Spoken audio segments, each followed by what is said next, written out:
구약 성경 사무엘상 1장 10절 말씀부터 봅니다. 구약 408페이지입니다. 사무엘상 1장 10절 말씀부터 18절까지 교독합니다. 한나가 마음이 괴로워서 여호와께 기도하고 통곡하며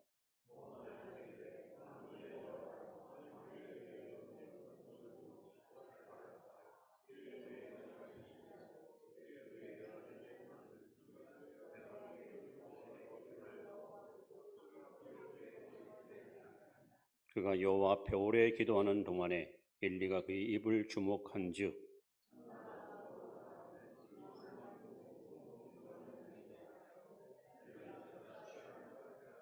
엘리가 그에게 이르되 네가 언제까지 취하여 있겠느냐 포도주를 끊으라 하니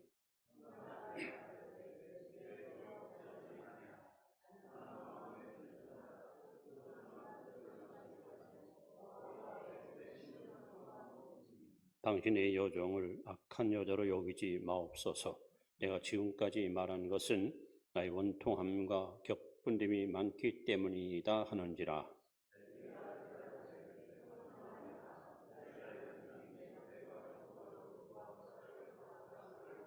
같이 봅니다. 이르되 당신의 여종이 당신의 은혜의 빛을 원하나이다 하고 가서 먹고 얼굴에 다시는 근심빛이 없더라. 아멘. 예배 마치고 나가시면 아마 맛있는 떡을 여러분이 제공받습니다. 오석식 원사님 네 분께서 성령의 바람을 일으키라고 바람떡을 푸짐하게 준비했습니다. 감사드립니다. 자, 옆에 분에 인사합니다. 함께 있어서 행복합니다. 함께 있어서 큰 힘이 됩니다. 네. 올 한 달 동안도 승리하시기 바랍니다. 여러분, 지구상에서 전통을 목숨보다 귀히 여기는 민족이 있습니다.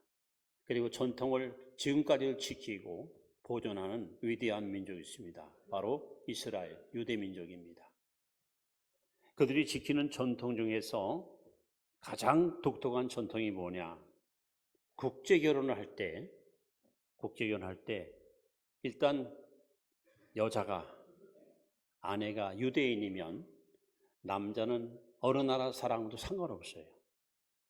그런데 어머니가 만약에 유대인이 아닐 때는 여러분 절대 인정하지 않습니다.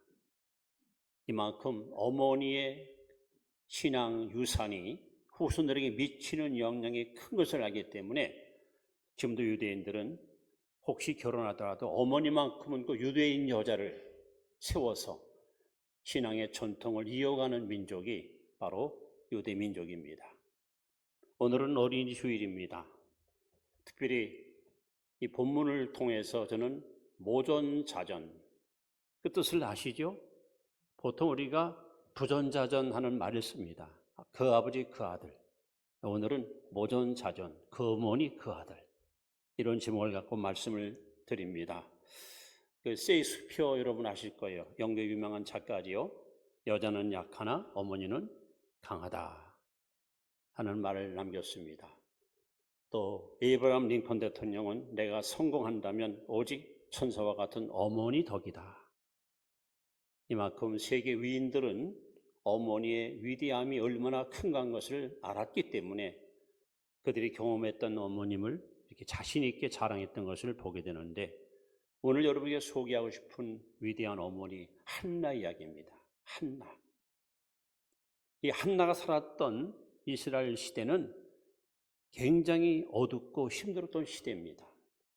그 사사시대인데요. 사사시대 말기인데 사사기 21장 25절에 보면 그 시대의 배경을 한마디로 이렇게 표현합니다. 그때에 이스라엘에 왕이 없으므로 사람들이 자기 소견에 옳은 대로 행하였더라.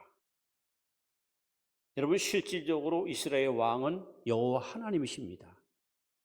안타깝게도 택함받은 이스라엘 민족들은 마음에 하나님 되기를 싫어하고 하나님의 통치, 하나님의 다스림을 거절하고 하나님, 내 인생은 내 겁니다. 터치하지 마세요. 간섭하지 마세요. 자행자지, 자기 멋대로 인생을 사는 거예요. 그러니 여러분, 물을 떠난 고기가 살 수 없는 것처럼, 뿌리 뽑힌 나무가 죽는 것처럼 하나님을 떠난 이스라엘 민족들이 과연 정상적인 삶을 살 수 있겠습니까?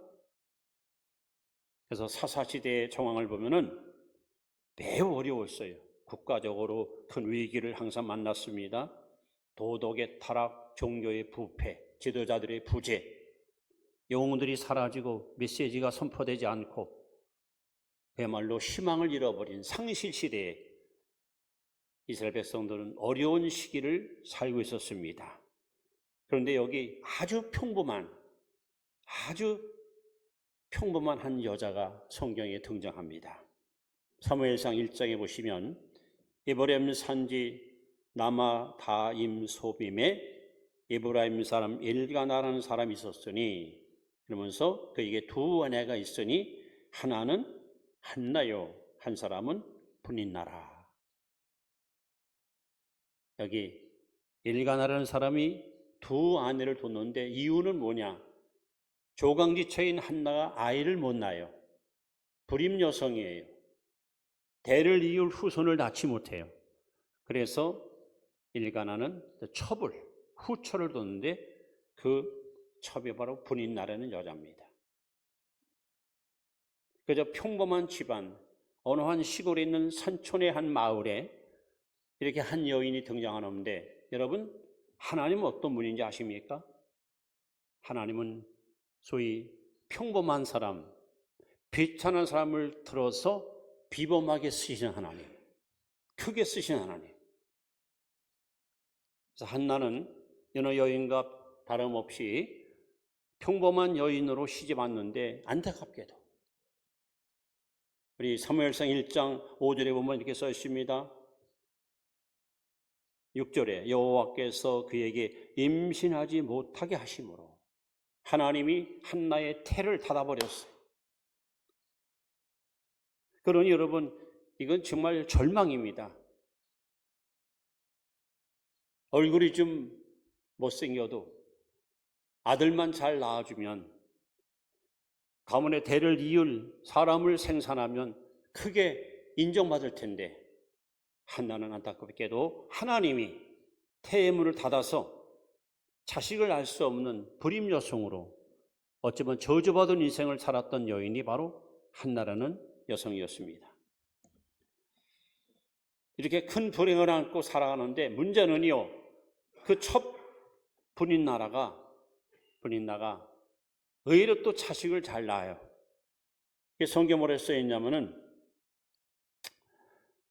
이렇게 써 있습니다. 남편이 한나에게 사랑을 부어줄 때마다 그 첫 분인나가 한나의 마음을 막 힘들게 하는 거예요.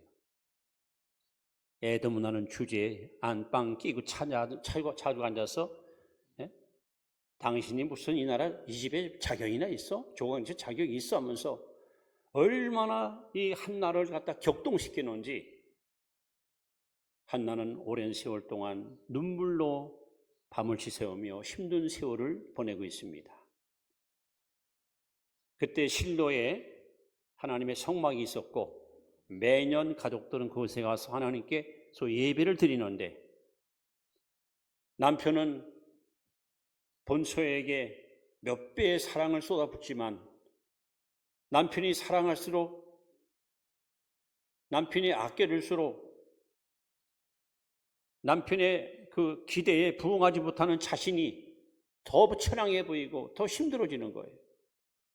저렇게 남편의 사랑을 듬뿍 받았으면 남편이 원하는 만큼 아들을 낳아주면 자기도 떳떳하고 당당할 텐데, 아이를 못 낳으니까요, 남편이 사랑할수록 마음만 더 무거워지는 거예요.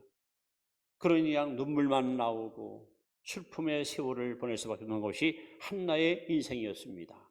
자, 이러한 어쩌면 비천하고 불쌍했던 이 여인이 어떻게 위대한 여자로, 그리고 성경에 등장하는 수많은 어머니 가운데서 우리가 본받아야 될 가장 위대한 신앙의 어머니로 그끝 칭찬을 받을 수 있었을까요? 이제 한나와 아들 사무엘의 이야기를 이렇게 여러분 이제 조합해서 그야말로 모전자전 그 어머니 그 아들 한번 성경을 통해서 추적해 보도록 하겠습니다. 한나는 과연 어떻게 살았을까, 어떤 사람이었을까 하는 겁니다. 자, 우리가 읽은 본문 10절을 먼저 찾아보시면 이렇게 써 있습니다. 같이 읽습니다. 한나가 마음이 괴로워서 여호와께 기도하고 통곡하며. 여러분, 한나는 자신이 안고 있는 문제를 어떻게 여러분 해결한지 아십니까? 한마디로 정면 돌파 시도합니다. 기도로 시도합니다. 기도.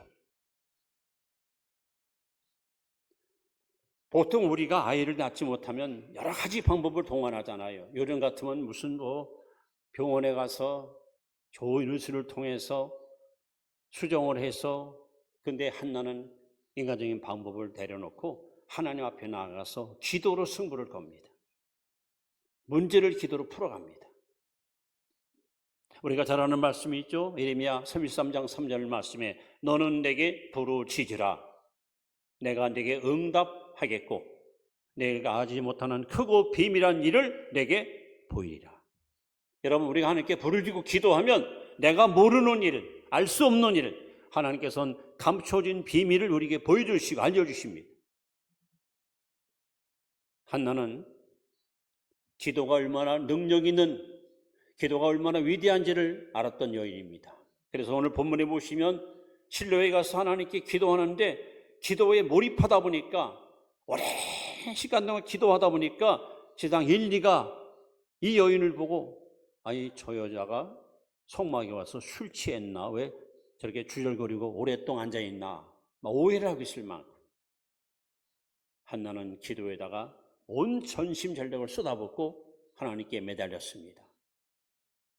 예수님은 요한복음 14장 13절에 분명히 우리에게 약속합니다. 너희가 무엇이든지 내 이름으로 구하면 내가 시행하리라. 여러분, 하나님께 기도하면 하나님 우리 기도를 들으시고 반드시 응답 주실 줄 믿습니다. 시행할 줄 믿습니다. 그래서 일가나가 한나를 격불시킬 때마다 같이 맞짱 뜨고 대적하고 싸우는 것이 아니라 하나님께서 눈물을 펑펑 쏟아가면서 하나님 닫힌 태문을 여달라고. 사람은 할 수 없지만 하나님 할 수 있지 않습니까?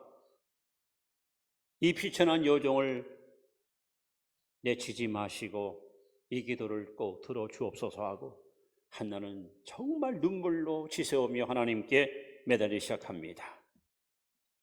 결국 그의 포기하지 않고 물러가지 않고 단념하지 않고 끈기 있게 기도한 그의 기도는 하늘 보좌에 상을 내고 하나님 마음을 움직였고, 하나님은 드디어 그 기도의 응답으로 사무엘이라고 하는 위대한 기도의 아들을 선물로 주었습니다. 자, 문제는요, 과연 어머니가 그렇게 기도로 살았으면 아들은 어땠을까 하는 겁니다. 제가 굳이 모전자전하고 말씀을 전하는 이유는 바로 그 어머니, 그 아들이기 때문이었어요. 자, 사무엘이 여러분 어떤 인물로 성경에 소개됩니까? 저는 사무엘이 했던 말 가운데서 가장 가슴 뭉클한 사무엘의 외침이 있습니다. 온 백성을 불러놓고 사무엘은 이렇게 외칩니다. 나는 평생에 하나님 앞에 기도 쉬는 죄를 범치 않겠다. 이게 누구에게 받은 영향입니까? 어머니 뱃속에서부터 기도 소리 들으며 자랐던 사무엘은 어머니와 같이 일생 동안 기도로 문제를 풀어갔던 위대한 기도의 사람이었습니다. 여러분, 사무엘상 읽어보시면 이스라엘 나라는 종종 전쟁을 많이 받습니다. 특히 블레셋의 전쟁을 많이 받아요. 그때마다 사무엘은 모세처럼 지팡이 갖고 와서 싸운 것도 아니고 여호수아처럼 칼 갖고 와서 적들과 대적한 것이 아니라 오직 기도로 승리를 이겨냈어요. 백성이 두려워서 떨 때마다 너희들은 잠잠히 있으라, 내가 여호와께 기도하리라. 사무엘이 기도할 때마다 때로는 우박이 떨어지고 우레가 발하고 하나님께서 모든 것들을 동원해서 그의 기도대로 승리의 면류관을 백성들에게 안겨주었습니다. 사무엘은 태어나서 죽는 날까지 오직 기도로 살았어요. 어떤 일을 시도할 때마다 하나님께 엎드렸습니다. 하나님께 물었습니다. 하나님의 지시를 받고 그분의 인도함을 따라서 이 일을 시도했기 때문에 사무엘이 하는 것은 하나도 실수한 것이 없었습니다. 오직 하면 성경은 이렇게 증언합니다. 사무엘 입에서 나가는 말이 땅에 떨어지지 않았다 그랬어요. 그가 하는 말대로 모든 것이 이루어지는 겁니다. 그만큼 그는 기도에 붙잡힌 사람이었고 기도로 인생을 살았기 때문에 하나님은 사무엘을 보장해주고 끝까지 붙들어 쓰신 겁니다. 여러분, 기도의 어머니가 되십시오. 여러분의 자녀들이 훗날 여러분 앞에, 여러분 묘지 앞에 여러분 어머니를 평가할 때 누가 묻기를 당신의 어머니는 어떤 어머니입니까? 할 때 저희 어머니는 무릎을 살았습니다. 저희 어머니는 항상 저와 가족을 해서 기도로 살았습니다. 이렇게 사무엘의 위대한 기도의 능력은 어머니 때문에 물려받은 아름다운 신앙 유산 때문이었습니다. 여러분, 우리가 인생을 살다 보면 크고 작은 문제가 산처럼 우리에게 밀려옵니다. 우리는 어떻게 그 문제를 풀어왔으며 앞으로 어떻게 여러분 풀어가시겠습니까? 바로 기도가 해답입니다. 그래서 야고보 4장 2절에 너희가 얻지 못하면 구하지 아니하며, 구하지 않으니까 응답 못 받는 거예요. 구하지 않으니까 해답을 못 받는 거예요. 여러분, 하나님은 지금도 살아계셔서 우리에게 거듭거듭 말씀합니다. 구하라, 찾으라, 두드리라. 우리 가는 앞길에 여러분, 없는 것이 너무 많아. 우리는 때로는 지혜도 부족하고 믿음도 부족하고 어떤 데는 물질도 부족하고 건강도 부족하고 없는 것이 많기 때문에 구해야 됩니다. 우리 잃은 것이 너무 많아요. 살다 보니까 양심도 잃어버리고 정의도 잃어버리고 진실도 잃어버리고 우리는 찾아야 됩니다. 우리는 다친 것이 너무 많아요. 다친 게. 기도문도 다치고 전도문도 다치고 다쳤어. 두드려야 됩니다. 그래서 우리는 지속적으로 끊임없이 구하고 찾고 두드릴 때 하나님께서는 반드시 여러분 응답 주실 줄 믿습니다. 한나는 바로 기도의 어머니였습니다. 기도로 문제를 해결하고 살았습니다. 그 어머니의 위대한 모습을 눈물로 바라봤던 아들 사무엘도 일생 동안 어머니처럼 민족이 처한 위기, 자신이 겪고 있는 여러 가지 문제 앞에 절대 좌절하거나 당황하지 않고 오직 기도로 정면 돌파를 시도해서 그는 승리를 쟁취했던 위대한 기도의 사람이었습니다. 뿐만 아니라 모전자전 그 어머니 그 아들 한나는 또 누구였을까? 이번에 11절 말씀을 보시면 한나는 거룩한 야망을 품고 살았던 여인입니다. 거룩한 야망 같이 읽습니다. 시작. 소원하 이르되 만군의 여호와여 만일 주의 여종의 고통을 돌보시고 나를 기억하사 주의 여종을 잊지 아니하시고 주의 여종에게 아들을 주시면 내가 그의 평생에 그의 여호와께 드리고 삭도를 그의 머리에 대지 아니하겠나이다. 이게 무슨 말입니까? 여러분 나실인 들어보셨죠? 나실인. 성별된 사람, 구별된 존재. 하나님 나에게 아들을 주시면 내가 평생에 내 아들을 거룩하게 키우겠습니다. 흠없이 키우겠습니다. 경건하게 키우겠습니다. 욕심부리고 이기적이고 죄짓고 타락하고 부패하고 방탕하는 그런 자식이 아니라 하나님 앞에 깨끗한, 민족 앞에 정직한, 역사 앞에 훌륭한 일꾼으로 내가 키우겠습니다. 나실인들은 여러분 평생에 머리를 자르지 않습니다. 부정한 시체를 만지지 않습니다. 입에 술을 대지 않습니다. 지금 한나는 하나님께 소원 기도하는 거예요. 아들을 주시면 내가 키우겠다는 거예요. 오늘 여러분 이 땅에 어머니들이 갖고 있는 야망이 뭡니까? 우리 아들 명문대학교, 우리 아들 큰 기업체, 우리 아들 박사학위. 여러분 겨우 그 정도입니까? 하나님을 위해서, 하늘나라를 위해서 더 크게 쓰임받는 그런 야망은 없으십니까? 내가 원하는 학교와 어떤 직장에 가서 사는 거 그거 가지고 만족하십니까? 지금 한나처럼 여러분 걸어간 야망을 좀 품어보세요. 우리 후손 가운데서 우리 민족의 혼을 깨우고 역사의 줄기를 붙잡고 백성을 이끌어갈 수 있는 위대한 일꾼이 여러분 탄생하기를 기도해 보세요. 우리가 흔히 아는 대로 지구촌에서 교육열이 제일 높은 나라가 대한민국입니다. 그런데 그들이 추구하는 가치관은 성경과 너무 달라요. 하나님이 원하는 인물을 키워야 되는데 세상에 원하는 사람을 만들려고 하니까 한계에 부딪히면 결국 그 이상 더 도약하지 못하는 그런 부끄러운 모습을 보게 됩니다. 저는 감리교를 창설했던 요한 유실레 어머니 수잔나, 자식을 19을 키웠는데 세상에 자식을 놓고 매일 기도하고 하루 몇 시간씩 한 명씩 앉혀놓고 헬라어, 라틴어, 아이를 막 글을 가르치고 신앙을 심어주고 그 19 아들을 놓고 막 하나님께 눈물로 평생 살았는데 여러분 그 어머니의 그 위대한 야망은요 18세기 영적으로 타락했던 영국 사회를 완전히 뒤집어 엎는 요한의 신뢰, 찰스의 신뢰 큰 인물들을 길러냈습니다. 그 사람들이 남겨놨던 그 어떤 업적은요 지금도 영국 사회에 얼마나 많은 선한 영향을 끼치고 있습니까?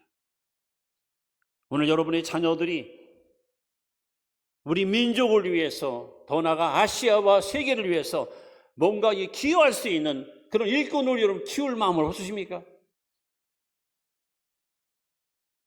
한나가 이렇게 하나님 앞에 소원 기도하면서 그냥 영적 야망을 품고 그 품은 마음을 갖고 아이를 뵈니까 이 아이도 동일하게 어머니와 같이 영적 야망이 생겨요. 여러분 훗날 사무엘상 18장에 보시면 어떤 일이 벌어집니까? 사무엘이 소위 문화생들을 모아놓고 영성운동을 일으켜요. 라마나요스에서. 그런데 사울이가 다윗을 얼마나 여러분 죽이려고 얼마나 지벽에 따라다녔습니까? 이 다윗이가 쫓기다 자기의 기름 부었던 자기의 스승 사무엘이 사는 라마나요스로 잠입합니다. 이 소식을 누가 밀고 했지요? 사울왕이 병사들을 보냅니다. 잡아와, 체포해와. 만약에 반항하면 죽여도 좋다. 병사들이 다윗을 잡으러 라마나요스에 몰려오잖아요. 마을 어귀에 도착하자마자 이게 웬일입니까? 성령이 임하여 그들이 다 무장 해제하고 무기를 다 버리고 옷을 벗어던지고 하나님께 찬양하는 거예요. 사울이 기가 막힙니다. 2분대, 3분대 나중엔 자기가 직접 찾아갑니다. 내가 가서 다윗을 잡아 죽이겠다고. 근데 이게 웬일입니까? 라마나요스에 딱 도착하자마자 사울도 성령에 취해가지고 무장이 해제하고 온종일 하나님을 찬양하고 막 예언까지 합니다. 보세요 여러분, 한나의 영적 야망이 아들에게 그대로 흘러들어와서 사무엘이가 사는 그 마을은 온통 성령의 역사가 불같이 타올라서 악한 자가 오면 뒤집어지는 거예요. 아무리 악한 자라도 이곳에 오기만 하면 변화받는 거예요. 어머니의 야망은 아들에게도 전수되었고 아들이 거하는 그 마을에는 이런 엄청난 역사가 영적으로 일어났어요. 오늘 우리에게 한나와 같은 영적 야망이 필요합니다. 그리고 자녀들을 위해서 기도할 때마다 여러분 어떤 제한적인 존재로 살지 말고 제한을 뛰어넘어 하나님께 더 크게 더 위대하게 쓰임받도록 여러분 기도해 보십시오. 사람은 할 수 없지만 하나님은 다 하실 수 있습니다. 자, 모전자전 어머니는 또 어떤 어머니였을까? 이번에는 우리가 읽지 않았습니다만 28절 말씀을 제가 소개합니다. 다 같이 읽습니다. 시작.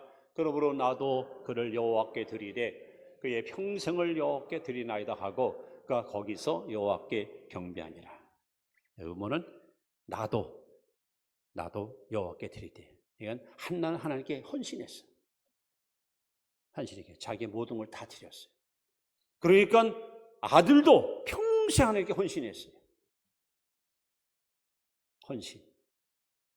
온 마음과 뜻과 정성을 다해 하나님 앞에 헌신했습니다. 그런데 여러분 잘 보세요. 한나가 아들을 낳고 젖을 뗐어요. 아마 대략 우리 나이로 한 3살, 4살 뗐을 때에 하나님께 서원한 대로 실로에 있는 엘리 제사장한테 아이를 갖다 그냥 맡겨요. 하나님께 드렸으니까 하나님 책임다라고 맡겨요. 그런데 바로 실로에 엘리의 아들이 둘이 제사장인데 이름이 홈리와 비스나왔습니다. 그런데 이들은 누구냐? 여호와를 알지 못해요. 불량품이에요. 하나님께 드리는 예물을 훔쳐먹어요. 우리가 말하면 헌금을 훔쳐가요. 그리고 장막에서 예배를 돕는 여자들과 불륜의 관계를 맺어요. 이 나쁜 소식이 사방으로 퍼져서 백성들 원성이 찾아해요. 여러분 만약에 여러분 자녀들을 유치원을 보냈던지 초등학교나 중학교 보내는데 그 동네가 그야말로 불량품 동네다. 선생님들이 아주 질이 나쁘다. 그 사람들 정말 인격도가 형편없다. 여러분 맡길 수 있겠습니까? 한나는 하나님께 서원했거든요. 헌신했거든요. 그리고 아들을 하나님께 바쳤거든요. 그 얘기는 뭡니까? 아무리 악의 소굴이고 홈리와 비누아스가 불량품이라도 저들의 악이 절대 내 아들을 침투할 수 없다. 하나님이 지키신다. 하나님 보장하신다. 하나님께 헌신시켰으니 하나님이 책임지고 우리 아들을 보호하고 우리 아들을 자라게 할 것이다. 바로 이 기대, 이 믿음이 그는 주저하지 않고 이렇게 하나님께 헌신시켰습니다. 그래서 사무엘은 평생에 살았고 그 마지막 늙음하게 백성 앞에서 외친 말이 있습니다. 내가 평생에 남의 것을 탈취한 적이 있더냐? 내가 이익을 도모한 적이 있더냐? 청렴결박하게 살았어요. 깨끗하게 살았어요. 정의롭게 살았어요. 어머니의 그 순수하고 때묻지 않았던 헌신의 마음이 아들에게 그대로 흘러들어와서 아들 또한 흠잡을 데가 없이 하나님 앞에 양심 앞에 정직하게 살았기 때문에 하나님께서는 사무엘을 통해서 이스라엘 국가의 기초를 다 깎고 정치, 경제, 사회, 문화 모든 것을 총괄하게 했고 초대왕과 이대왕까지 기름 부어서 세워서 그야말로 왕권 시대를 활짝 여는 혁혁한 공로를 세운 사람이 바로 사무엘입니다. 이렇게 여러분 모전자전입니다. 어머니가 기도하니까 아들도 기도의 사람 되고 어머니가 영적 야망을 품으니까 아들도 영적 야망을 품고 어머니가 헌신하니까 아들도 헌신하고 가장 위대한 모전자전. 이제 이렇게 말씀을 마무리합니다. 여러분 잠언 22장 6절 말씀을 한번 보겠습니다. 잠언 22장 6절 말씀. 마땅히 행할 길을 아이에게 가르치라. 같이 읽습니다. 시작. 마땅히 행할 길을 아이에게 가르치라. 그리하면 늙어도 그것을 떠나지 아니하리라. 여러분 미국이 자랑하는 대표적인 인물이 있습니다. 특히 부자가 있습니다. 한 사람은 강철한 카네기, 또 한 사람은 석유왕 록펠러. 이 록펠러 이야기입니다. 92세까지 살았는데 이 록펠러는 가난한 과부 아들이었었어요. 정말 가난한 집안에서 살았어요. 근데 어머니가 어려서부터 신앙교육을 철저히 시켰어요. 록펠러가 86세 때에 기자들이 몰려와서 회장님, 세계적인 부호, 세계적인 거부가 된 비결이 뭡니까? 했더니 우리 어머니의 교훈을 따랐더니 하나님이 내게 이렇게 큰 복을 주었습니다. 어머니는 평소에 저에게 항상 말씀했습니다. 하나님을 친아버지처럼 섬겨라. 주의를 꼭 지키고 교회 가면 앞자리에서 은혜 받아라. 어려서부터 귀가 닳도록. 그래서 어머니가 남겨준 10가지 계명이 있어요. 록펠러는 그 계명을 생명처럼 여기고 그대로 실천하고 그대로 순종했더니 하나님이 지구촌에서 최고의 부자로 그를 하나님이 세우셨습니다. 어머니가 남긴 10가지 계명. 첫째, 하나님을 친아버지로 섬겨라. 둘째, 목사님을 하나님 다음으로 섬겨라. 이걸 꼭 기억하셔야 됩니다. 셋째, 주일 예배는 본교회에서 드려라. 넷째, 오른쪽 호주머니는 항상 11조를 여기다 담고 살아라. 오른쪽 호주머니는 11조를 위해서 쓰라는 거죠. 물질 생기면 이거 11조를 꼭 여기다가 담아라. 하나님께 바치는. 다섯째, 아무도 원수를 만들지 마라. 여섯째, 아침에 목표를 세우고 기도하라. 일곱째, 잠자리에 들기 전 하루를 반성하고 기도하라. 여덟째, 아침에는 꼭 하나님 말씀을 읽어라. 아홉째, 남을 도울 수 있으면 힘껏 도와라. 마지막 10번째, 예배 시간에는 항상 앞자리에 앉아라. 어머니가 남긴 유언입니다. 록펠러는 그 유언을 평생을 그대로 실천하고 지켰더니 86세 때 생일날 기자들 질문에 내가 복받은 비결은 이것 때문입니다. 어머니의 남긴 위대한 유산을 그대로 순종했더니 어머니께서 말씀한 그대로 하나님이 내게 복을 주어서 여러분, 록펠러는 12개 대학교를 세웠고요. 4,928개 교회를 건축했습니다. 아마 지구촌에 이렇게 어마무시하게 복받은 사람은 흔치 않을 거예요. 어머니의 그 선한 영향력이 자녀들에게 얼마나 위대한 일을 끼칩니까? 오늘 여러분의 자녀들, 자손들이 잘 되기 원하신다면 한나와 같이, 록펠러 어머니와 같이 믿음의 유산을 잘 심어서 여러분의 자녀들이 정말 이 시대를 이끌어갈 수 있는 이 시대의 선공자와 같은 이런 큰 인물, 큰 인재들이 여러분 가문에서, 우리 교회 안에서 끊임없이 배출되실 길을 기대하고 그렇게 여러분 축원합니다. 기도하겠습니다.